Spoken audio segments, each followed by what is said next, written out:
Nashville, Louisville, Nashville, and as a branch line down in the Hook and Eye territory. So it'd be a good chance to get a special tour of Mike's layout, which was featured in Model Railroad Planning, I think, way back in 2019 or something. But at any rate, all that's going on. Meanwhile, the NMRA has taken over Train Fest in Milwaukee, and we'll be moving it back to the fairgrounds. So that's good news. So, and this year at the Great Big Springfield Show, I don't know how many of you have been to West Springfield, but it was 20-some thousand this year, broke all attendance records. So anybody that says model railroading is dying out just hasn't been paying attention whatsoever to what's really going on. So that, David, is the overview of the hobby as I can think of it at the moment. If anybody has any questions, I'll try to answer them.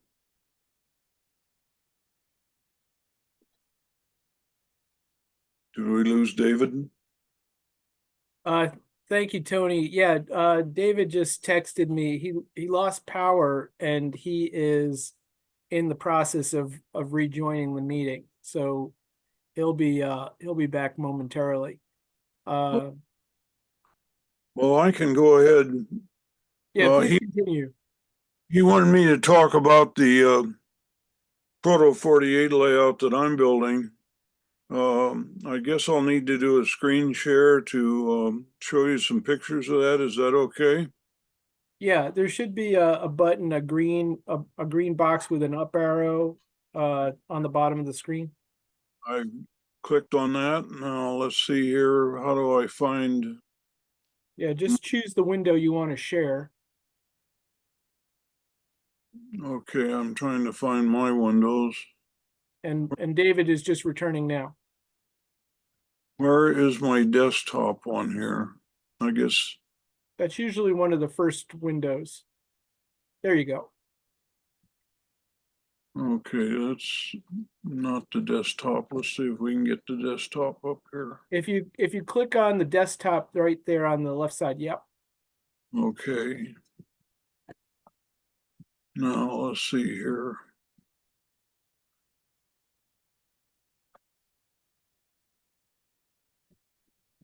Looks like your stuff is organized alphabetically, so yeah,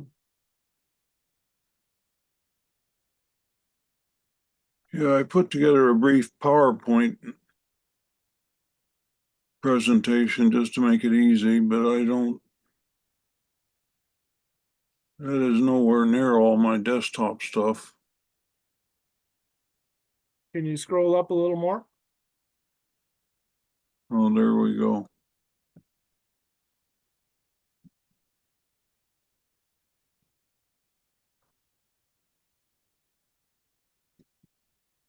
Oh, geez. Do you remember what you titled it? Well, there's presentation one was what the PowerPoint presentation was, because I just put it together real quick to. Let's see if I can. Hey, Tony, go in the upper right-hand corner and do a search for the file name itself, and that might bring it right up for you. I did it, organize it by name, and there it is. Okay, bingo. Are you seeing that or not? Well, just double click on it. We don't see it yet.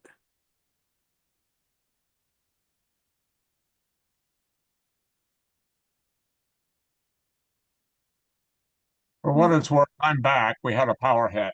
I know. Yeah, here I thought it was going to be me and not you. Yeah, we're on generator right now. Okay, play from start.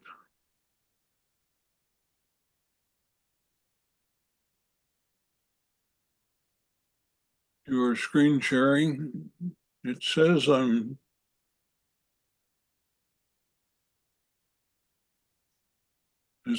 sharing with you, but you're not seeing it. No, we just see your desktop. Let me see if I can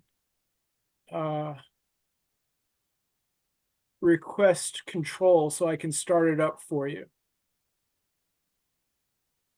Oh, there you go. You're all set. Okay. All right. Slide 1 here. This is the one of the two moguls. The other one's still out in California, getting beaten into shape. This is obviously one of the Chemtron kits are still available. They're still around. This is still DC. It's not converted yet to DCC because I wanted to do simple testing of it before we got into some hairy stuff like DCC and start burning stuff up. I've always been fond of these engines since they first came out, and MR ran a review on them. My skill set then and my skill set now are not up to building one, but Jay Criswell, I think all of you know Jay from Right Away Models, found this in California for me. And that's essentially the way it looked, except Jay has converted it to Proto 48, which took some real doing. David Vaughn then found a second one that was freelanced with a centered headlight and stuff, and Jay's wall bashing it back to the way it should be, like this. 587. These engines survived long after the Wabash was completely dieselized because of a bridge over the Illinois River at Meredosia, Illinois.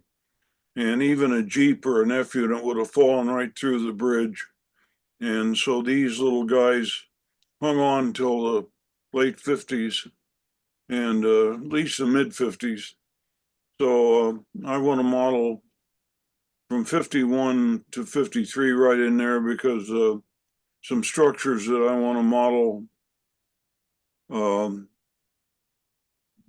Well, one I don't want to model was wrecked in 1951, so I don't want to go back before 51, and some others that train changes and stuff like that happened in the mid 50s. So you get hemmed into the early 50s, and that's where I'm at.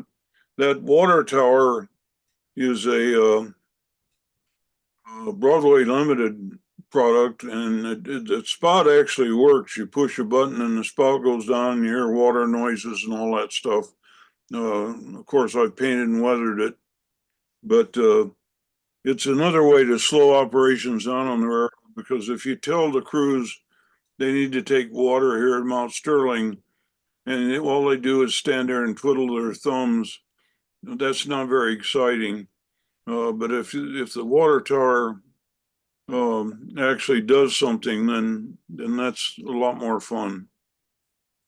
Of course, agriculture is a big piece of what goes on in the Midwest, and so you need to represent it. But you get into era specific kind of things too, and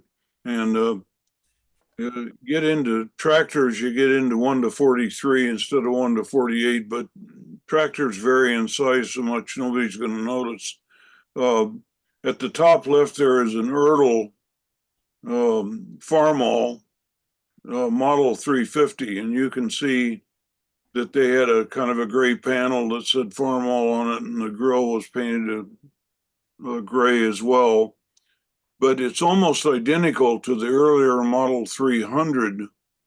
So if you just give it a coat of red paint and of course, Farmalls all had the chrome rims, so you need to take care of that, but that's not hard to do. Take the rubber tires off the rims first, and then it becomes easier. And then there's a fellow named Dave Campbell that has made custom decals for the 300. So he solved that problem. So if you're at all into Midwestern agriculture and want to do a little backdating of a tractor, here's a way to do it. And there's other farm equipment as well. The Mini Prince does a what is it? It's one of the anyway, they make a Proto 48 tractor. So look up Mini Prince. Now, here's a shot of that area in Mount Sterling. You can see several things on the railroad. The first one that might stand out is on the left side, you can see mats of kind of high foliage. There's a company in I think it's the Czech Republic called Polak, Polak, that makes some wonderful scenery material that most Americans are not aware of. So Google Polak and see what they have. This stuff is not cheap at all. But then again, if you're going to go into Proto 48 and pay for converting steam locomotives, your first thought is not how to save money. Your first thought is how to make this stuff look good. And you can see on the right how you can butt this stuff together and make it almost seamless. And you can also see in the photo on the right that the gate that lets you into my living room from this porch is up. There are a couple of mock-ups of structures that I've done, and I'll talk about those just a little bit more. But since this picture was taken, I've hand laid one of the two turnouts that are in the foreground there. I didn't want to get real busy hand laying turnouts until I got my hands on my mogul to see if it liked turnouts, and it turned out it didn't. They're number 6s, and I didn't know what the problem was, but then I bought a turnout from Bill McConnell of O-Skill Turnouts, and the mogul liked his turnout and didn't derail on it. So I knew then that I had some kind of an alignment problem with the turnout. So Proto 48, but especially those Wabash moguls, are really stiff. They don't have much lateral motion. So you got to be really, really careful with this stuff. I mean, it's code 100 rail on the branch line. I mean, that's bigger than we use in HO, and I hand laid huge basement railroad with code 83 and 70 railroad, never had any problem. So I didn't anticipate any problems with code 100. And the flanges aren't much different than HO semi-scale flanges that I use a lot in HO. So I didn't expect problems. And now that I've seen one of Bill McConnell's turnouts work, I'm not expecting problems in Proto 48 either. I have a lot of help. There's a lot of guys who are pitching in via email and stuff with help. It's more fun when you have a community of guys working on things. Here is a good example of why you want to do mock-ups. The depot at Mount Sterling was originally quite long. It had double baggage doors and all that stuff. But by the time it got stuffed and mounted and put in the park in Mount Sterling, they'd whacked off most of the baggage end of the building. And I thought, well, that'll save me some space. So I'll build it the way they did, the way it exists today. Who's going to know? Well, when I mocked it up in foam core and stuck it in the scene, it just didn't look right to me. You know, it just didn't have the presence of the original depot. So it turns out the Wabash actually truncated it twice, once when it was in service and then another when they moved it to the park. So I'm going to use the first shortening as my model and make the thing longer. So this is a good testimony to the value of making mock-ups. There's a guy named Kevin Tully that does business as KT Scale Modeling at Outlook.com, and I think he lives in the Chicago area. And he's building that grain elevator for me. He was supposed to have it for me at the Springfield show, but he hurt his back, and now I'll pick it up at the big NMRA show in Detroit, I hope. And but I mocked it up to be sure that what we got gleaned from photos and Sanborn maps and that looked right compared to the prototype. And there's other photos that show it. This one was after it burned down. And so mock-ups are well worth your time to build on important structures. This is the last picture I wanted to show you. In my porch, which is 13 by 25 roughly, I only have room for 2 towns. One of them is Bluffs, where the Wabash main line came through and the branch line started. The gray roadbed there you see in the foreground next to the red scissors, that's the Wabash main line between Detroit and Kansas City, one of the main lines. And I'll use code 125 FlexTrack for that. But everything else is code 100 hand laid. And you can see how much of that I've gotten the ballast down and the ties down and ties weathered and stuff.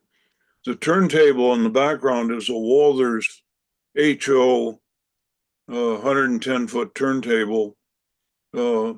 My plan is to strip the deck and build the deck girder turntable that the Wabash had there.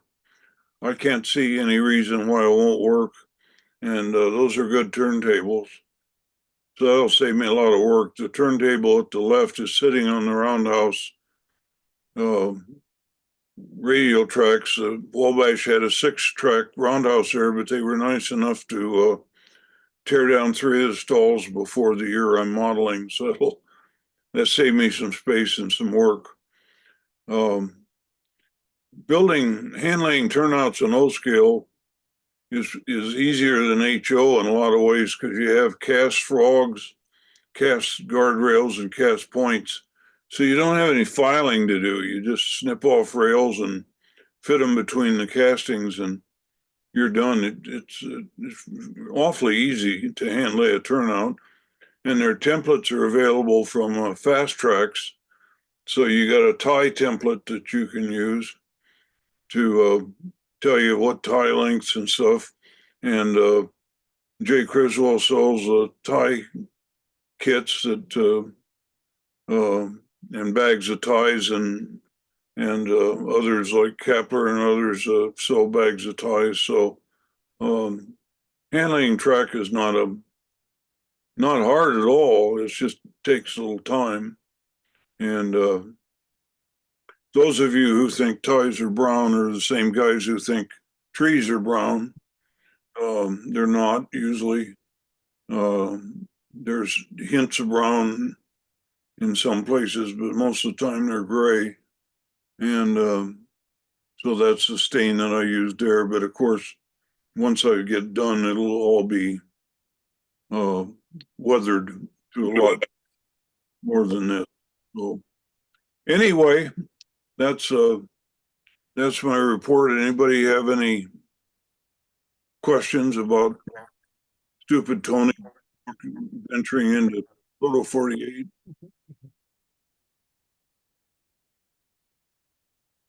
I have one. This is Scott Orton. I noticed on your first photo that you had tie plates about between so many ties. Was that just your approach to not having to do every tie plate? Well, I originally I saw that picture. That was great.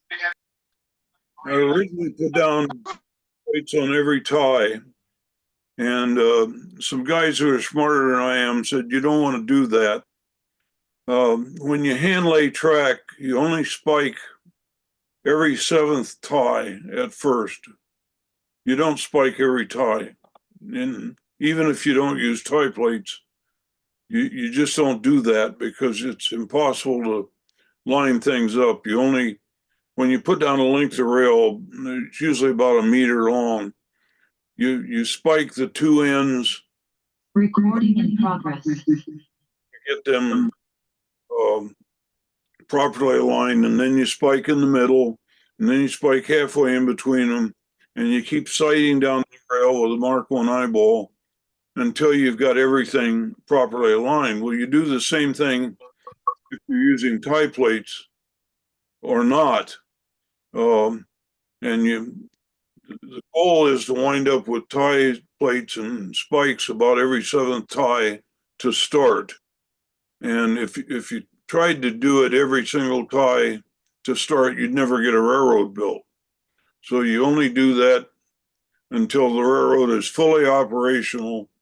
Then you can always go back and slide the tie plates in and spike them in later on. So it's just simply a expedient. Make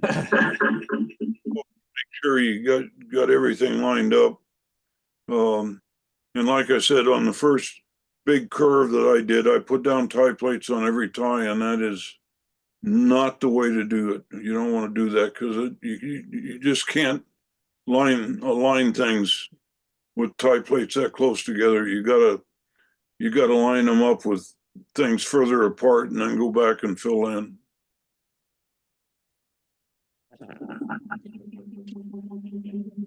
Oh, that's great, Tony. Thank you. I just have to give you some kudos because I hand laid all my HO branch line track, and I used your 1989 guides, and those were so helpful. So things from way back in the dark ages are still valuable. So thank you. Talk about for turnouts. Yeah, turnouts and yeah, basically turnouts. Yeah, but I also followed, you know, I did every 10th tie on straight and curve track, but your turnout guide in the December 89 issue was pivotal for me. Yeah, that advice is still 100%. Take it to the bank. That's still the way to hand lay a turnout. All right, thank you. Tony, thanks for filling in. Sorry, I have been unreliable electronically. But I think we want to move along to Greg and hear his clinic on trees. Okay, Greg, if you're ready. thanks, David. Let me bring up my presentation.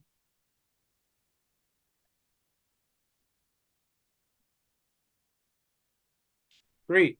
Can everybody see this? Yep. Okay, good. So what I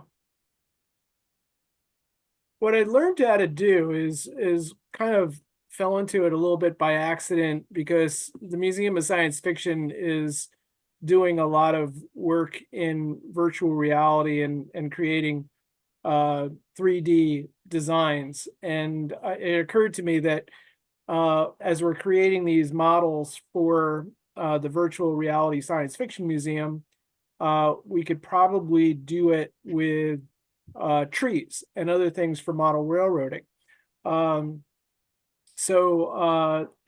kind of started a discussion with the 3D designers on the team about how we would go and create a very realistically appearing broadleaf tree. I'm going to do a separate presentation on pine trees and conifers because it's a slightly different process. Whoops. So the next, this is the contents. I'll be talking about broadleaf trees, how the design process starts with 3D VR, and then go into the 3D printing process. A few words on the secret sauce that makes it so realistic, and then how you go about painting it in realistic colors, and then applying the foliage, and then installing it on the layout. So this is what the process looks like. The first image or piece on the left is actually called seafoam, and that is a plant that's really kind of hard to find in North America, but in Europe it grows it's fairly common. Then the next two items are 3D printed trees, and these are resin printed trees. And the middle one actually has some additional branches installed, and then that red surface is spot Bondo glazing spot putty. The fourth one is seafoam on the resin printed tree armature, and then the last one on the right is how the finished tree looks with the foliage applied. So beginning with the design process in VR, what you do is you use a program or a program like SpeedTree. And this is software where you can design a full range of trees. What we're looking at right here is an oak tree, and with foliage. Can you see my cursor moving on the tree? Yep. Yes. Okay. So what you would do is you could start with one of the trees that they supply you with as a sample, but then you would come over to this like control area, and you would remove all of these green leaf icons, and basically strip the tree of the foliage, and then you get something like this. So all the green foliage icons are removed. And this is what you would want to do and get the tree ready for exporting, because the file format is not yet compatible with 3D printing. And that goes to the next step. You would specify an export file format of FBX, which is right here, and then it would be prepared for export. The next step is you bring that file into another program called Blender.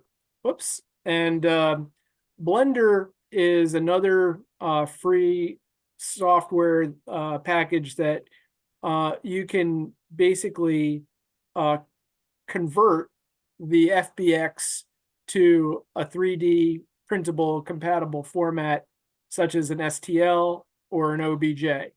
And then you would export again, like this transitional step to something that's ready for 3D printing. And this is what it looks like in the 3D printing preparation software called a slicer. And this slicer is actually Lychee. And Dan Dowdy pretty much taught me everything I know about Lychee. So it's really was a good experiment to deal with. And then these orange vertical rods are actually the supports that you would put in to keep the tree printing stable. And keep in mind that we're looking at the tree upside down, and in the resin printer, it prints starting with the base. So the next slide shows that the print is almost completed in my Elegoo Saturn 2 resin printer. And here you're looking at a fairly tall object to print. So with the settings that I had for this tree, it could take anywhere from 20 to 30 hours. So it's basically you set it up and you walk away and you come back the next day and it's almost done. It can be expedited depending on the different types of resin and printer settings that you could do, but you're actually taking the longest possible z-axis, and that's really where all the time comes in, because it has to print so many layers vertically. But the nice thing about it is it only costs about 25 cents. And if your printer is big enough, you might be able to do multiple trees in the same print session. And then you could make it taller by printing an upper and lower half. My printer is only able to print out a maximum of just under 10 inches, which is a little on the short side for O scale. And as you can see here, the diameter of the tree is limited to the width of the build plate here. And it's a little bit more complicated to split the tree vertically rather than horizontally, but it's still possible if you wanted to get like the royal oak of resin printed trees and have something like maybe like 12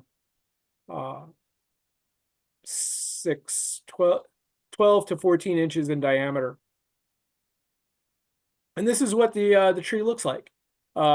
Maximum of just under 10 inches. It's about a little under 40 feet tall, and you know, for an 80-foot tree in O scale, you can cut it in half and increase the height that way. So in order to pin more branches or increase the height of the tree by upper and lower half, it's best to drill small holes and use wire to pin them together. And then just this resin I'm using is compatible with CA glue, and you can control for any defects you might have overlooked in the digital process, and add more density to the model by just pinning the different parts together. And then after that, you would basically take the Bondo glazing and spot putty and kind of rub it all around the new branch areas to kind of hide the gaps. Let me pause here for a minute and see if there are any questions.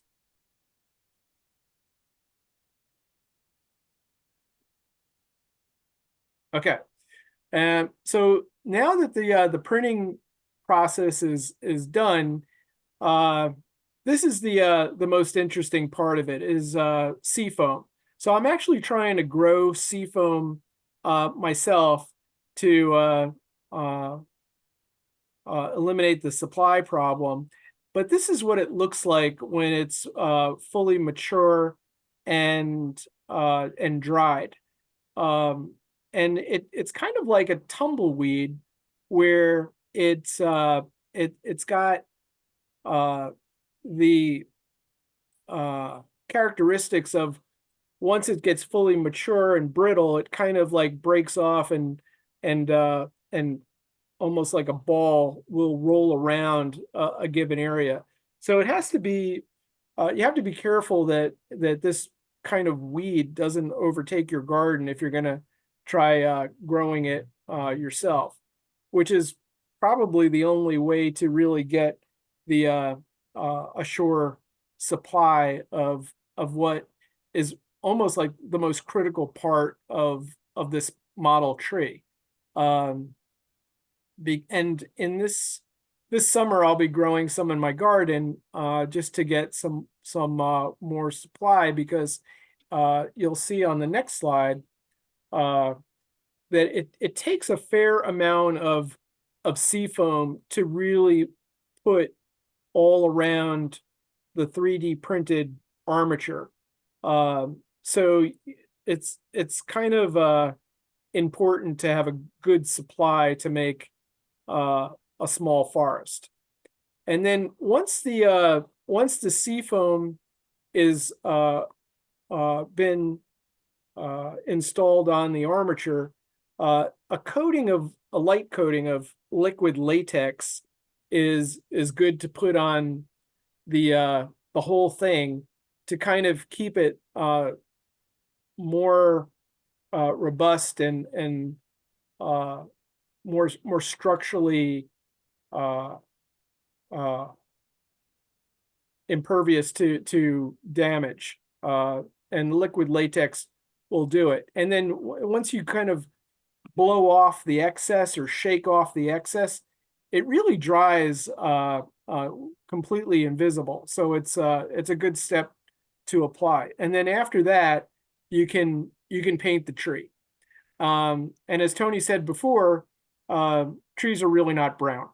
So what I've found is using a combination of the Rust-Oleum camouflage colors, you can get the right kind of tint and shade for a range of different colors.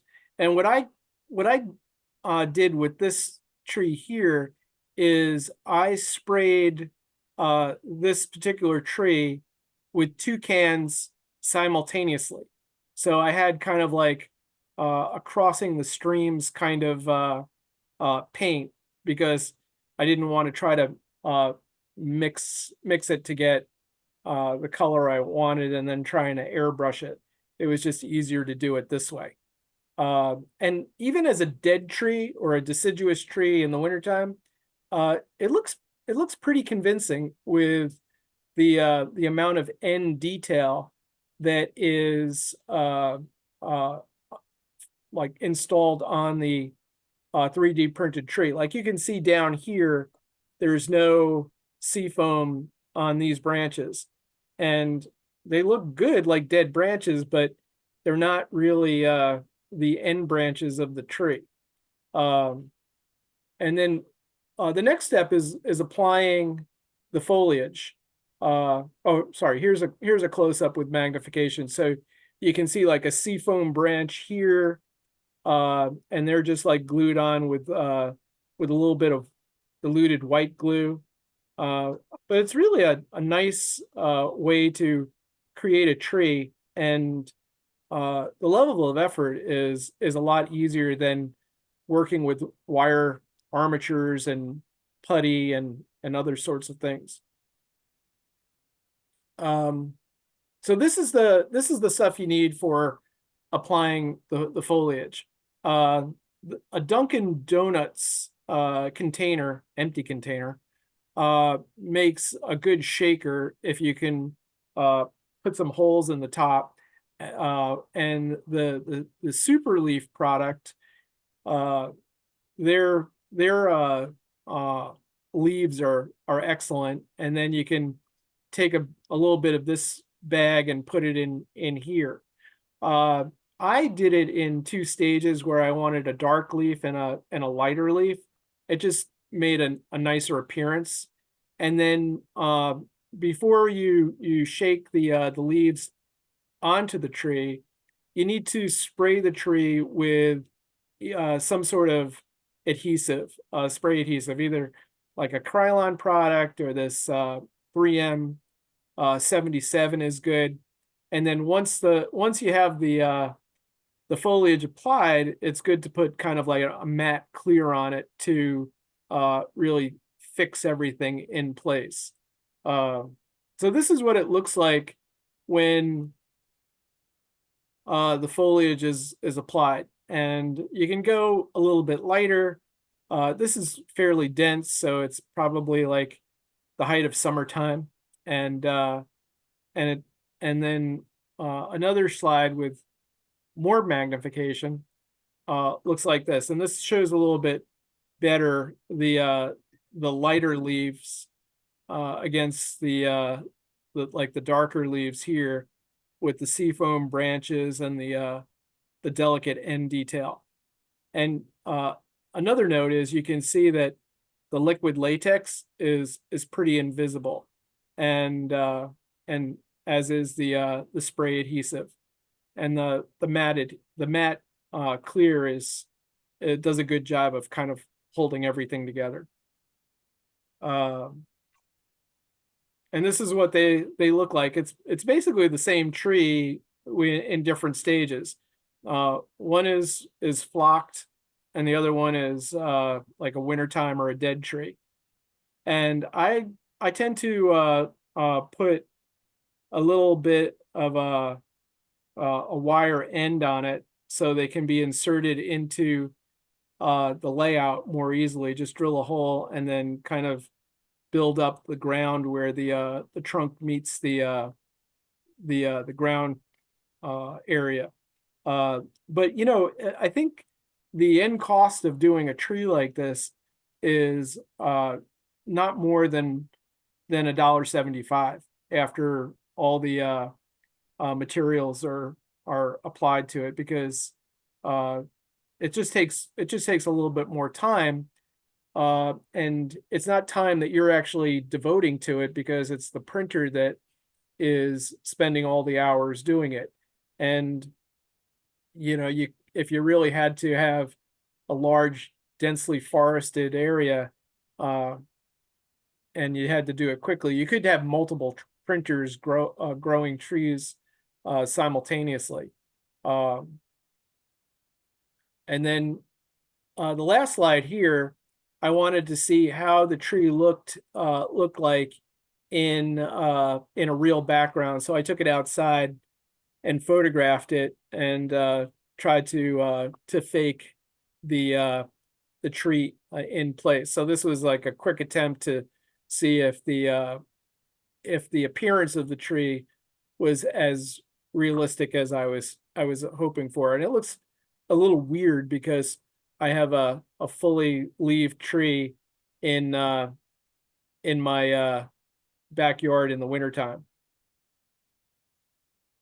And that's it. Thank you, Greg. Appreciate your presentation. And as I indicated, the program will be recorded and it will be available on YouTube, either directly through YouTube or through the O-Scale Central website, oscalecentral.com. Are there questions concerning or comments concerning Greg's presentation? I had a quick question. Great work, first of all. And I noticed on your 3D printer, looks like you had some heater strips around the resin. Was that a aftermarket DIY kind of a thing? And I guess number two, will you be making any of the tree files available? Because I'd love to take a crack at building my own. Thank you. Yeah, there was I forget what it's called, Daniel. It's some sort of like heating band, and you know, on certain resins that are a little more temperature sensitive, you want to have the resin maybe more like around 75 to 80 degrees, and this heater band does a really good job. And yeah, of course, if you would like the tree file, send me an email and I'll just email it to you. I think if I can't email it to you, I'll send you a Google Drive link where you can just download it. Can you put the last slide back up on the screen so we can get an email address for anybody that needs backup? Yeah, let me do that right now, David. Okay.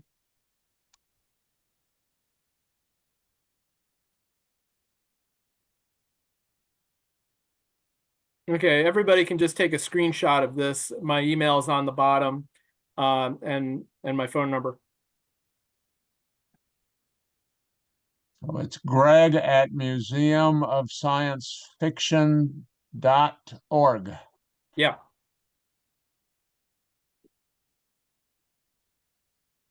There are other questions or comments for Greg? Where does one get seafoam seeds at your local garden store, or how if you want to grow this stuff, how do you do that? I mean, I understand the garden techniques, but how do you get the seeds or the cuttings or whatever?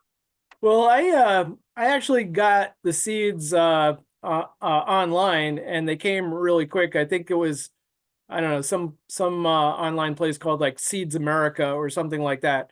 And they're pretty inexpensive. And the timing of this presentation is pretty good because if you order them now, I think you'll get them in time for the spring growing season. And then by August, you'll have a good crop of seafoam to dry, and then after August or September, and then 3 weeks of drying the seafoam, you'll have your hands full of building a forest in October and November.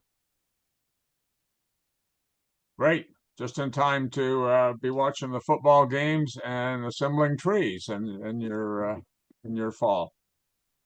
Anything else for Greg?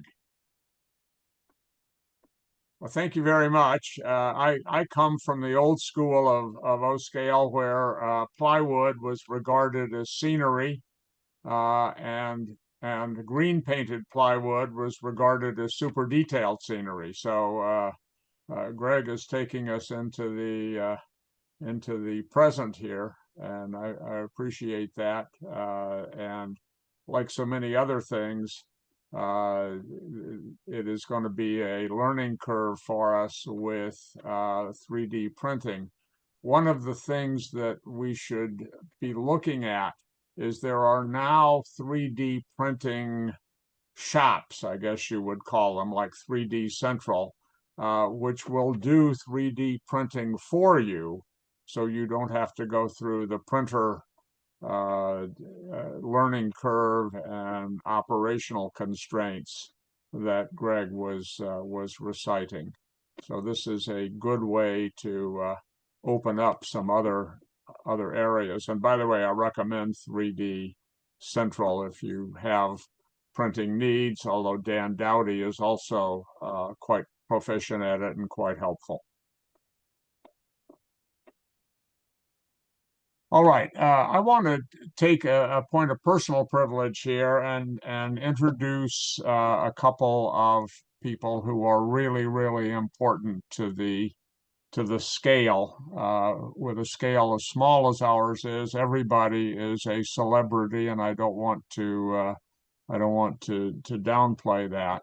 But in particular, I want to give a shout out to Jay Criswell, who is in the audience and perhaps was looking at some of Tony's preview, having been very helpful in Tony's acquisition of one of the Wabash moguls, and more importantly, in its conversion to Proto 48. But Jay is a tremendously talented modeler and has just given an awful lot of time and talent to the people who are doing things in the hobby, particularly with the Proto 48 movement. So thank you, and here's a shout out to you. Thank you. I appreciate it. You want that $20 now? Well, I've got all these IOUs for you already, so I can add another IOU. Maybe not a $20 bill, but another IOU. Fair enough. I also want to flag Martin Breckbiel, who until the implosion of O-scale trains was the editor there, and who tremendously fertilizes the art and science of scratch building, and is presently doing work with Nutrax modeling on their newsletter, and I appreciate Martin's continued contributions to the scale. And I want to thank Tony Custer and also Greg Vigiano for the time that they have spent. And look, I didn't explain this before, and for those of you who are familiar with Zoom, you won't need this, but there is a chat feature. So if you have a message that you want to get out, if you look on the bottom of your screen toward the center, you'll see a little note that says chat. If you click on that, you can read what everybody else has been writing. And you can also make new messages and questions. So feel free to do that. David, I just put the tree file for 3D printing in the chat. So if anybody wants it, they can go to the chat and download it from there. Daniel, can you give me a thumbs up if you see that and can do it? I do. Yeah. Great. Thank you very much. You are welcome. Thank you. All right, and I wanted, one of the things that we wanted to do today was to give folks the opportunity to make any announcements for new products, things that ought to be on people's radar. And I promised some 5-minute segments to anybody who wanted to do that. The set of decals for the tractor from Dave Campbell that Tony talked about was one of those little announcements. Are there other people who have announcements on projects that they're working on products that they're about to come out with? If so, now's a good time to for us to give you a shout out and let you tell everybody else what you might be working on. I've been working on dead railing my locomotives here in Australia using O-scale dead rail products, and after a couple of false starts, it's working quite successfully. And now I've started laying my track, and the 2 locos, which are Atlas MP15 DCs. One's a powered loco with a decoder and a speaker, and the other is a dummy which carries the batteries, the receiver, the aerial, and another speaker. And yeah, they're functioning quite nice. They're using the Tang Band 1925 speakers. They sound superb, and they're now the track laying locos. Yeah, so I also use the O-scale dead rail command station, which is a product that Daryl does, and it all functions very nicely, and very good prices if you want to have a look at dead rail. Terrific. I assume, Daryl, that you know Kel Scherson. I do not. Living 16,000 kilometers away, there's finding O-scalers in Australia or anywhere, obviously O-scale Central, and puts me in contact with a lot of O-scalers in the US. But here in Australia, they hide in cupboards, so you've got to do a bit of police work to try and find them. And there's Daryl in the bottom of the O-scale, the gentleman down the bottom there, Daryl Lamb. His products, most of the false starts were my problems, not Daryl's.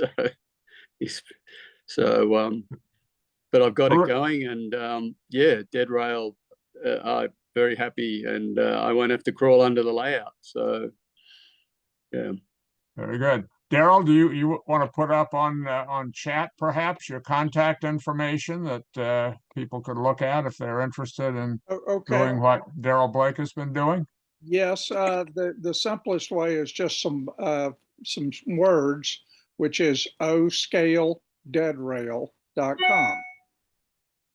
oscaledeadrail.com. That's it. That's the best way to reach out and look at what I've done in dead rail. Terrific. But by the way, for those people who think that dead rail has a negative connotation, I'm told that it's much more socially acceptable to call it power on board. That's the new designation. So Yeah, that's the name of my column in No Gauge Railroading magazine. terrific. Anybody If you else? like, David, the next meeting, I'll show the locos just quickly. I'll show the locos how they're set up, and just run it up and down a We'll bit make of some track. time to do that. We'll make some time Okay. to do that. I'll send you an email and organize that. Very good. Anybody Hello to else? Daryl, my other brother Daryl. There you are, Daryl. All right. Anybody else? Let me share one then. Is somebody else speaking up? Because if you are, I want you to go first. Otherwise, I want to just show, let's see, what are we doing here?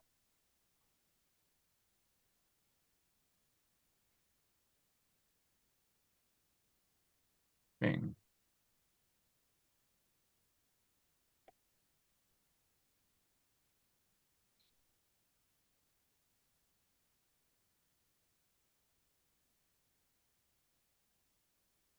I'm telling you, this whole technology thing is never going to catch on. That's all I'm telling you. There we go. Okay, can you all see on your screen a gray covered hopper?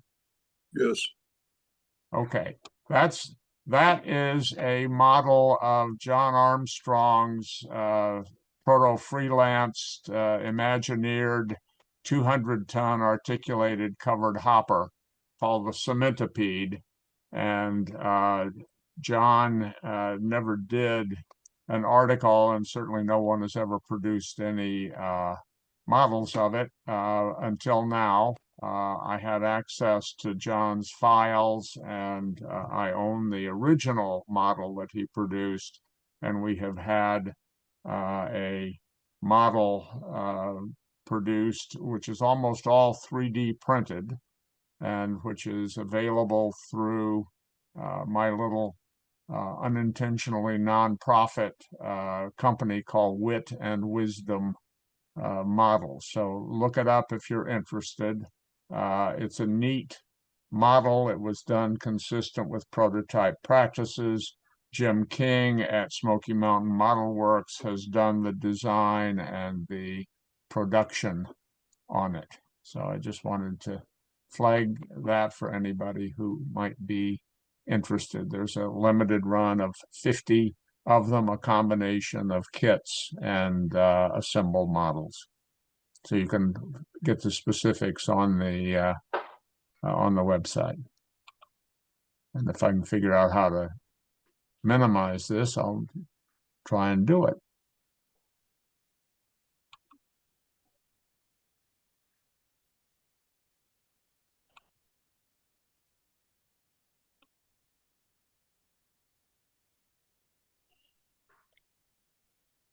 Okay, all right. Thank you. All right, is there anything else we need to do in the formal part of the meeting? What we've been doing is going to a certain point and then adjourning the formal part of the meeting, but allow a certain amount of kibitzing and sharing. If people have questions, if people have ideas, it's like an open forum for people who are involved in the O-scale two-rail community. David, Yes, sir. I would like to just follow up a little bit about the O-scale South 2025 show. Please do. Yeah, we will be having modular layout, which we used several weeks ago at the Trains show at the Railroad Museum in Kennesaw, Georgia, which was attended by about over 2,200 people. So right. Anyway, we most of the tables now are sold out, and that's hosted by the Railroad Model Club of Atlanta. Dan Mason is our president, and he just wanted me to put in a plug for the show. It's been going continuously smaller show, but for about 10 years now. So we're continuing that tradition. I was able to attend a couple years ago, and it was a great show and an enthusiastic set of table holders and attendees. And the Model Railroad Club of Atlanta is doing some very interesting things. They have their own building and great plans to have a brand new layout. So if you can get down there, all of the specifics are on the Oscale Central website, and you can get the address, the hours, and arrangements. But it is a very good show. Thank you for sharing that, Daryl. I will be hosting a dead rail clinic there as well. Terrific. Hey, Daryl, Other- what, sorry to interrupt. Just curious what types of batteries, where's sources for batteries? My source got sick and never came back. Well, if you can grab a copy of O-Gauge Railroading magazine, which I know is a little bit heretical to this group because they have a 3-rail, but I'm their closet 2-railer. There you'll see I've listed some battery sources that I found useful. Some of them are unconventional, and including sources for batteries for folks that are a little bit leery of lithium-ion batteries. There's a battery chemistry called lithium iron or LIFE, L-I-F-E. And there's one good source for that in this country. So if you go to my oscaledeadrail.com site and look around, I'm there right now. I'll try to post that without upsetting my editor too much by listing those sources from the magazine. I'm successfully using 3-cell lipos that I simply buy from the local radio controlled car and aeroplane store. And I also, to be extra cautious, I also bought a fire safe from Bunnings, which is a big box hardware store. And I store all my batteries, including my tools, batteries for my electric tools, in the fire safe. So some of the radio control guys think that's overkill, and other guys say, yep, thumbs up, that if a battery does go feral, it's basically contained in a fire safe. The fire safe was about 135 Australian dollars, which is probably about $5 US at the moment. Quite successfully using 3-cell lipos from the radio control store. One thing that I was told that those race car batteries have a tendency to explode a little bit more than other sources. So that's what I'm kind of looking for, the safe other sources. And also, yes, and that's a good point, and that's why the protection control modules that any batteries that you use for model railroading are important. And again, I don't want to take up too much of your airtime here, but certainly check out the digital versions of the O-Gauge Railroading magazine, where I kind of go over the importance and the use of the protection control modules. I did speak to a fair few RC guys in the stores, and they say that exploding batteries are very uncommon, and it's usually mishandling that does it. They don't just self-combust. They kind of snorted with derision when I asked about it, that, it's kind of an urban legend sort of thing, and predominantly misuse. Well, it's the same battery that's in your type of chemistry that's in your cell phone. So yes, if the Israelis can, perhaps they're smart enough to mishandle the batteries. But you're exactly right, Daryl. It's usually when somebody pokes a hole in them, and anything that stores energy, if you if you poke a hole in it, something bad's going to happen. I was Or you told play- overcharge and discharge are two things that happen. So if you have the voltage protection, the Yes, other thing, Daryl, one of these times I'd like to visit with you about Rail Pro, which I'm totally sold on. I'm sorry. Yes, I'm familiar with Rail Pro, but I'd like to say I don't really want to dominate the discussion because the selection of your transmitter and receiver is like talking about politics. It usually leads you into some trouble because smart people make decisions about different kinds of decisions about what technology they're going to use. Thank you all. I want to flag several things that are in the chat. One of them is a supplier for seafoam seeds. One of them is a flyer for the upcoming O-Scale South show, which we've also plugged. And those would be easy to pick up. Feel free to do that before we sign off. So thank you on that. I think at this point, we're probably ready for an adjournment of the formal session. I thank everybody for your participation. The next program will be March 16, right before the Chicago O-Scale show.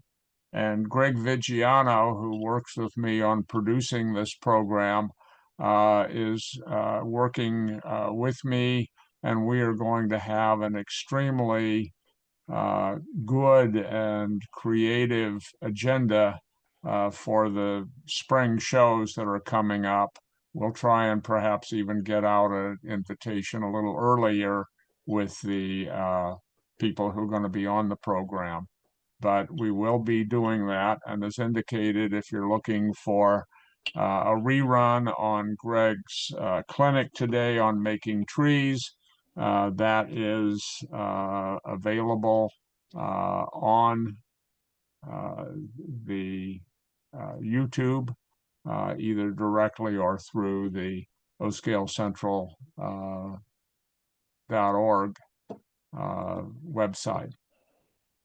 So we will be adjourning at this point, but sometimes it gets a little lonely out there as an O-Scale two-railer. And so what we have been doing is keeping the program open for as long as people are having constructive exchanges. I want to afford you all that opportunity. We are officially adjourned, but we are going to stay online for anybody who's got what we call good and welfare. So feel free on that. Reminder to join if you are moved by what we're doing, and to renew if you're already a member. It's that time of year again. Thank you. Thank you.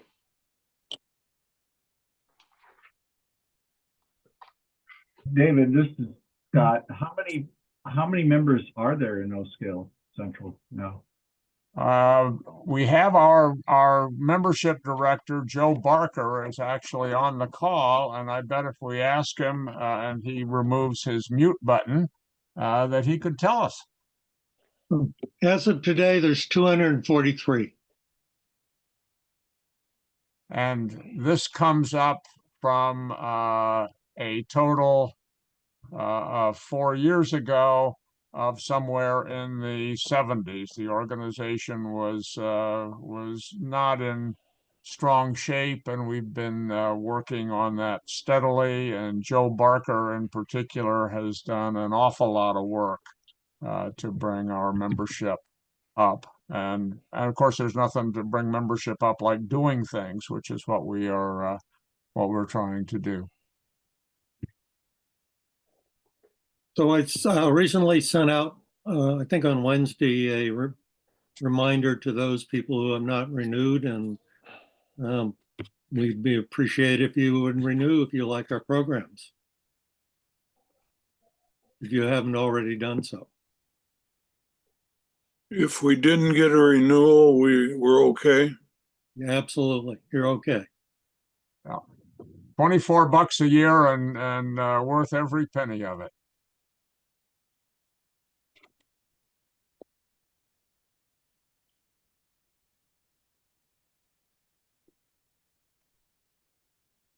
Hey, Criswell, you still on the call? No, I'm not here. What do you got by way of projects in the pipeline? Tell us what we should be looking for. Well, let's see. I'm still trying to finish up the second mogul for Tony. Whoever painted it used some really good paint because it was hard to strip, but it's stripped now. I've got all the replacement parts to make it into number 587. I really hope to get it done this coming week. The drive, the mechanism, all that, and the tender, that's all done. It's just modifying the superstructure. Let's see what else. I shipped 18 turnouts to Norm Buckhart for his new layout. Those were all number 8s. And these are the skeleton kits that Brad Strong makes for me using my rail and my parts. He calls them a skeleton kit. And then we're going to be sending 14 number 6s to Norm. And I'm really looking forward to getting some photos so we can see how this new layout looks. A lot of people have been helping him. Ross Dando has volunteered to help. Jim, oh gosh, I forgot Jim's last name. Anyway, Jimmy Booth and some others have been going over there and helping him. So could be a really exciting Proto 48 layout. Let's see, what else? I broke my printer, so I've got that repaired now. And in the interim, I bought a 4th printer. And it looks like I might be getting a larger one so that I can print those stock cars 2 at a time instead of 1 at a time. Those are the ones that Sarah's been working on. Are those the nickel plate cars or something else? No, these will probably be the SP and the UP. It's my understanding that you guys, part of the Nickel Plate Society, will probably do your own printing for your nickel plate cars. Correct me if I'm wrong. We've been talking about some arrangements, nothing final yet, but they are such stunning cars. For those of you who may not know, there is a woman named Sarah Griesenbach, and I'm probably screwing up the Austrian pronunciation. No, Sarah's fine. Who is a marvelous modeler and designer, and she has just done some great projects for 3D printing, and has made a lot of donations to the scale of her time and skills. You know, that reminds me, one of the other things we were working on, Sarah and I, were the L section Andrews trucks. And instead of printing all of the copies to be burned out and cast in brass, we're making molds. The side frame mold turned out pretty good. We're using a ceramic resin for that because you can make a vulcanized mold and the ceramic resin can withstand the heat and the pressure that a regular resin cannot. But the bolster did not form well at all. So we finally decided to just do a regular resin print of the bolster, make a mold of that. And the first parts, the waxes, have been shot and they're in the canisters. And we hope to have brass Andrews trucks for evaluation sometime either later this week or beginning of the following week. And the critical thing right now is the length of the bolster, because if we don't get that correct, allowing for shrinkage, the wheel sets won't fit in the trucks. We're also going to try to use one bolster for Proto 48 and for O scale. And the difference will be the side frames for Proto 48 will have flange ball bearings, and the side frames for regular O scale, some people refer as OW5, will have non-flange ball bearings, so they're flush. And we're hoping that the difference between the flange and the non-flange allow enough distance so we can put O-scale wheel sets in that truck. If that's the case, then we don't have to have as many molds and different castings. Fantastic. I'll take a breath now. But Thank yeah, you. we've been pretty busy, actually. Sarah, she's a lot of fun to work with. The bad part is what normally takes someone, a week or two seems to take her like 15 minutes. I'll ask, can we change this? Can we make this correction? And right after I hit send, she says, well, how's this look? Damn, Dan Rabel is another guy who takes a 30-day project and does it in 30 minutes. Yep. Well, one thing I would like to add, there was talk about the heater, the vat or the band heater that goes around the vat. I've actually ruined 2 screens using those by getting it too hot. That screen does not like heat. It generates heat, but it doesn't like too much heat. So I've gone to a different type of heater now that actually mounts to the acrylic housing that covers the entire printer when you're printing. So my only word of caution is don't turn up the heat too high.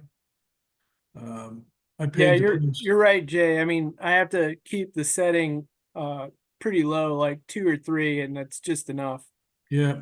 Well, and it so much depends on the resin. The ceramic resin really likes about 80 to 85 degrees. So it can flow, I guess, because it has the ceramic or whatever's in it.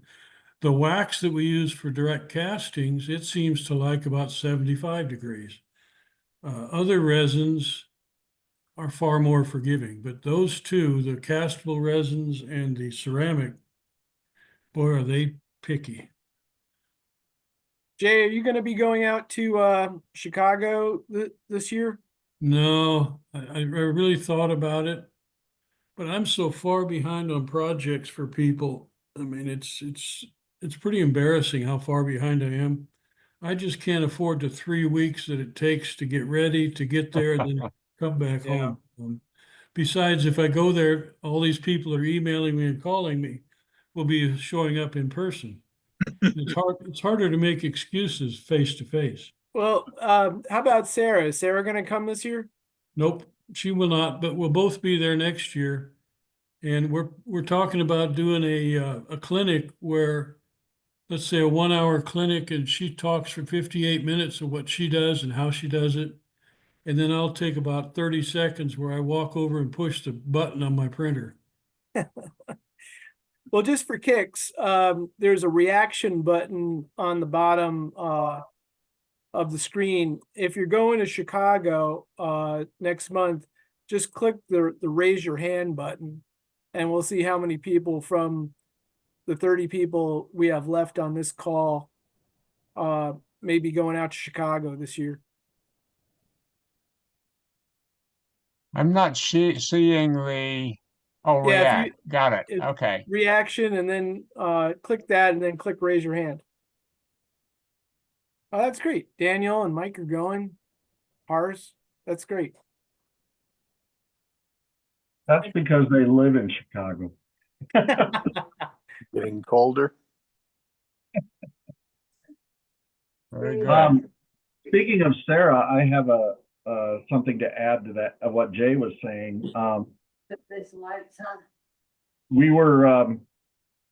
We've been working with Alex. I think it's Wachowski. He owns Prototype couplers, and he's been developing the Sargent coupler. For those of you who are familiar on the HO end of things, for O scale. So it's coming along nicely with Sarah's input. So that's something to look forward to.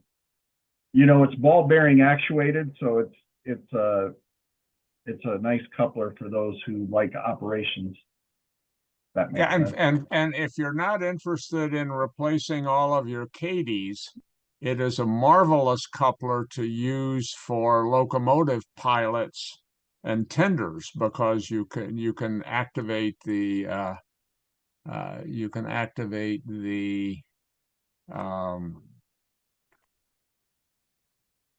ball bearing that's in there, the little it's magnetic, and it will uncouple without the necessity to use a ramp, which is difficult on a locomotive pilot. So it may have some very interesting special applications.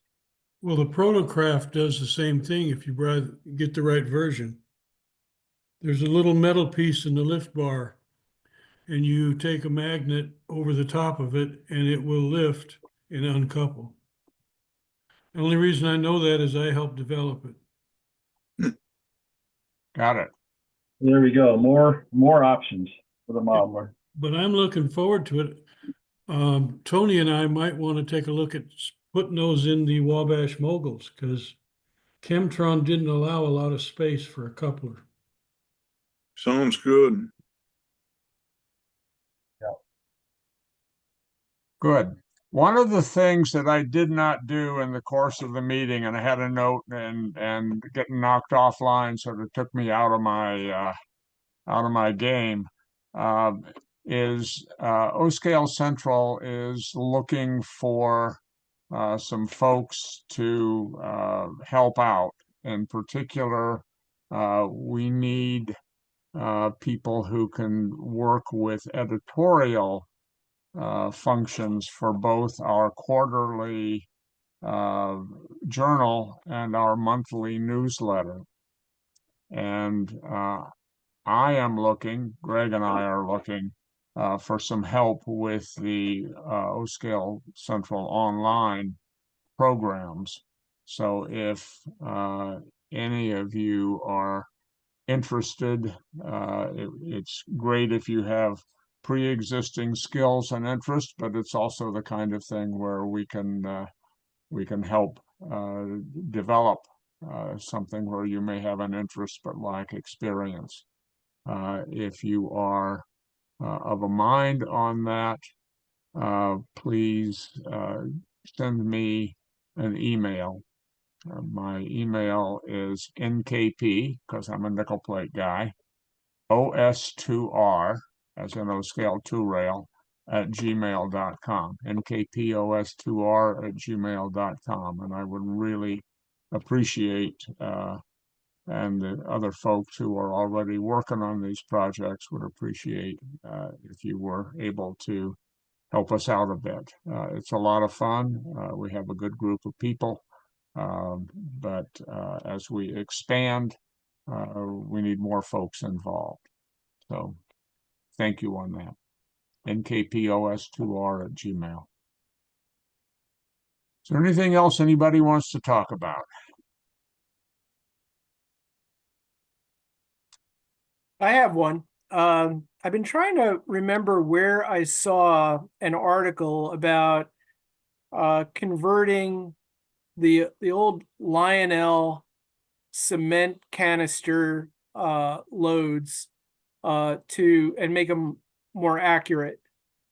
Does anybody remember seeing anything like in the last year or so about how to like accurize a Lionel cement canister?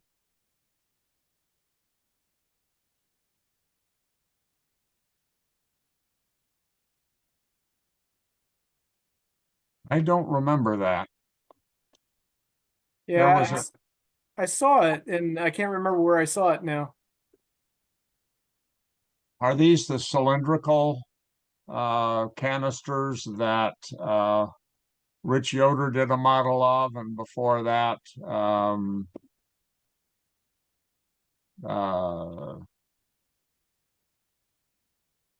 the fellow from Pennsylvania did? I'm trying to think of his name. But Rich Yoder did a model of these, of the cylindrical ones. Yeah, it was basically, the four or five cylinders that Lionel used to put in their gondola. And I saw an article somewhere recently, like in the last year or so, where they took that and they did kind of a nice job accurizing it.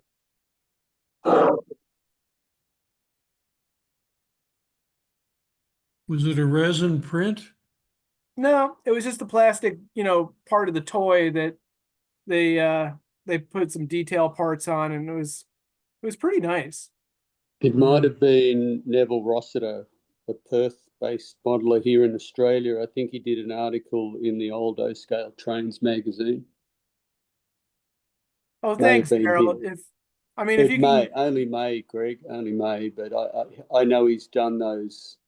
I know he's got those Lionel cement cylinders, and I know he modified them. And I have a strange memory of maybe an article in O-Scale Trains.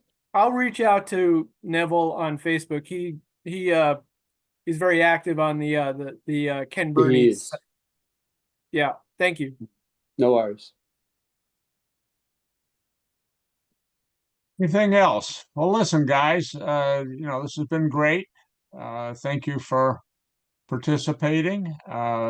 Reminder on joining, on renewing, and on volunteering. And unless there's anything else, Greg, you got anything? Otherwise, we will hopefully see you on March 16. If you got a notice this time, you'll get one next time. We thank Dan Dowdy for the use of his invitation list, which allows us to get a good slice of the O-Scale community and let them know what we're doing. Thank you. Thank you all very much, and we are adjourned. Thank you. Thank you all.